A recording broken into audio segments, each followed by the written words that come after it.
The Hunleys' daring submarine mission. 150 years ago, when the Confederate submarine Hunley sank a Union warship 150 years ago, it didn't change the course of the Civil War, yet it altered naval warfare forever. On the clear but chilly night of February 17, 1864, John Crosby stood on the deck of USS Housatonic, a little less than 6 miles and 3 years removed from the launching point of the Civil War, Fort Sumter. The moonlight shimmered on Charleston Harbor's still surface as Housatonic patrolled the South Carolina waters as part of the Union naval blockade that was slowly strangling the Confederacy. As Crosby gazed out at the placid harbor around 8:45 p.m., Housatonic's officer of the deck suddenly saw something shatter the water's glassy surface only 100 yards away on the starboard side. At first, Crosby thought it could be a surfacing porpoise or perhaps a log. But as the murky shadow rippled closer to the warship, the Navy officer sounded the alarm as he realized that this strange object closing in on Housatonic was actually a cutting-edge naval weapon, a submarine.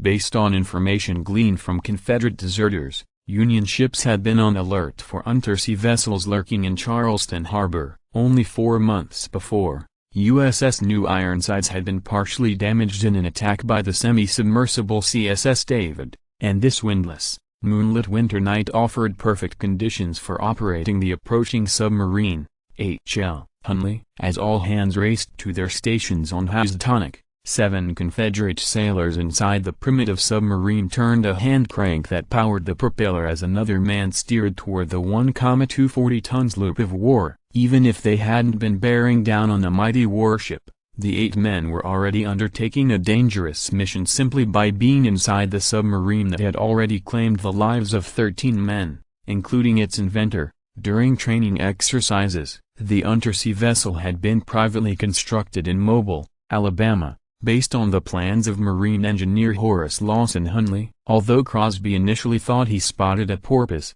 the submarine more closely resembled a whale. It was constructed out of a 40-foot-long cylindrical iron steam boiler with a tapered bow and stern. After successful tests on the Mobile River, the submarine was transported to Charleston in August 1863 amid hopes by the Confederate Navy that it could be a secret weapon in breaking the Union blockade. Shortly after testing began in Charleston Harbor, 5 of Hunley's 9 crew members drowned when a ship officer accidentally caused the vessel to dive while the hatches were still open. The submarine was salvaged, but less than 2 months later, a second training accident killed the 8-member crew, including H.L. Hunley himself. Once again, the submarine was pulled to the surface, and even though he knew its tragic history, Lieutenant George Dixon agreed to take command of the vessel in November 1863 and raised a crew of courageous volunteers. As Dixon led his men on the daring attack on Housatonic, he carried with him his good luck charm,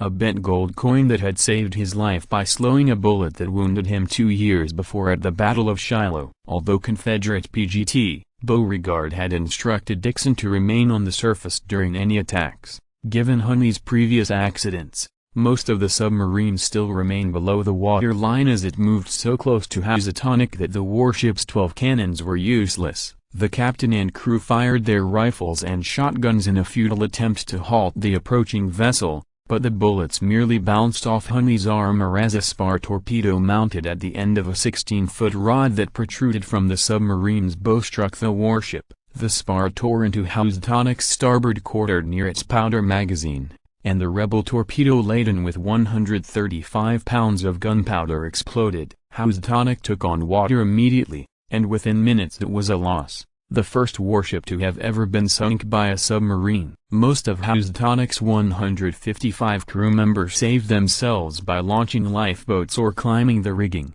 which remained above the harbor's shallow 27-foot depth in time for rescue boats from a nearby Union warship to arrive. 5 Union sailors died, but the outcome was even more devastating for the Confederacy as Hunley never returned to port. For the 3rd time, Hunley slipped to the bottom of Charleston Harbor, but exactly why remains a mystery. The undersea vessel could have been fatally damaged in the torpedo explosion, hit by a shot from Housatonic or sucked into the vortex of the sinking warship. In 1995, the submarine was located beneath sand and shells by novelist Clive Cussler's National Underwater and Marine Agency. 5 years later, The well-preserved wreck of Hunley, with its 8 crew still at their stations and Dixon still with his lucky coin, was raised from its murky grave and brought to the Warren Lash Conservation Center in North Charleston, where it was placed in a 90,000-gallon freshwater conservation tank. The crew of Hunley were given a proper burial in 2004, and an international team of scientists studying the wreck believe they are close to solving the mystery of what happened to them in the final moments of their daring mission.